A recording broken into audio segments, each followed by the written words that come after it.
I want to start in Qatar because these attacks on the South Pars gas fields have knocked out 17% of Qatar's LNG, and that's huge for Doha. It's going to be a loss of about 20 billion in revenue, and both folks I've spoken to on the ground and reporting says it's going to take years to repair.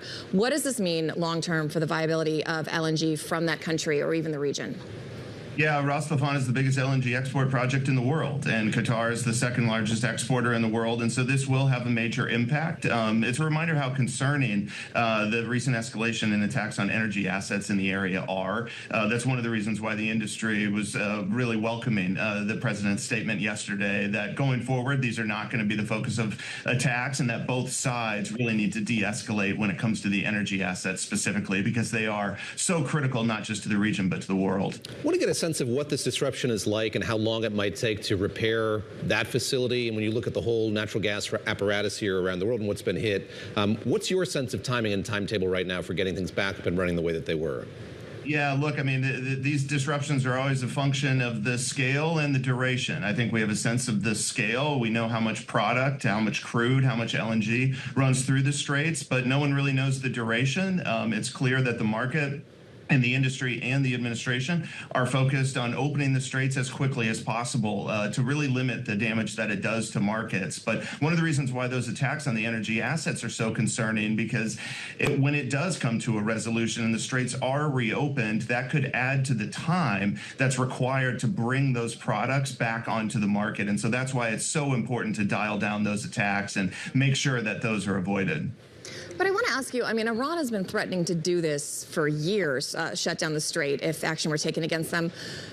Why wasn't this something the industry as a whole was better prepared for, or is it just that there simply isn't another option?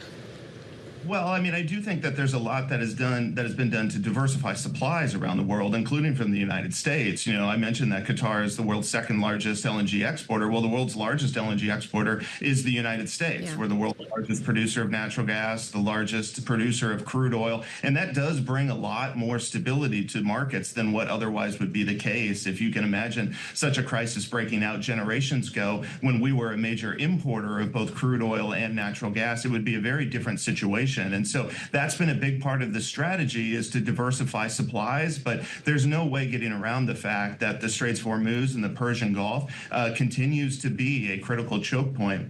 API met with the White House in the last few days, talked about the situation and what could change. What are some of the actual items that you're pushing for that you hope the administration does to make passage safer in this critical waterway? Yeah, we welcome to have the conversation with the Vice President as well as Secretaries Burgum and Secretaries Wright. I think there's a lot of alignment in terms of understanding the importance of opening the Straits of Hormuz as quickly as possible. The administration does have a few levers that they can pull on, and they've wisely started to pull on those, drawing down the SPR, doing some Jones Act waivers, adding some liquidity in other ways to the marketplace. That adds more flexibility. Those are steps in the right direction, but I think everybody understands that for a disruption of this magnitude, there really is only one solution, which is reopening the straits. That was the message from the industry. That's exactly what the administration is focused on as well.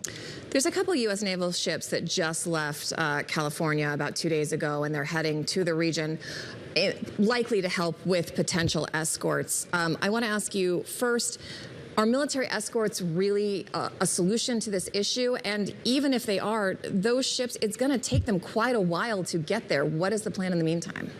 Yeah, I mean, I can't speak to those ships specifically, but I do know that the safety of the crews, of the workers in the region is the industry's #1 priority. And so, it is necessary to make sure that the shipping vessels have the insurance requirements, and the administration was smart to provide some insurance guarantees on that front. But it's clear that there is still a threat to the physical safety of the vessels and of the crews who operate them, and you're unlikely to see movement and additional transits until those security concerns can be alleviated. And so I think that inevitably is the next step, is finding a way to do that. How exactly that works, of course, we would be very deferential to the administration on, but that's what's needed clearly in order to open the straits. Dustin, let's talk gas prices. I think a lot of people are worried about that, and the way that the president talks about it is it's very much a short-term escalation in price.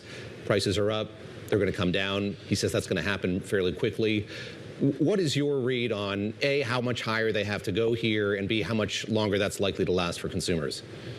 Well, I mean, you can already start to feel the impact, and that's not a surprise given what's happened, especially to crude oil prices. But as I said, it really is a function of the scale times the duration, and the duration is the big unanswered question right now.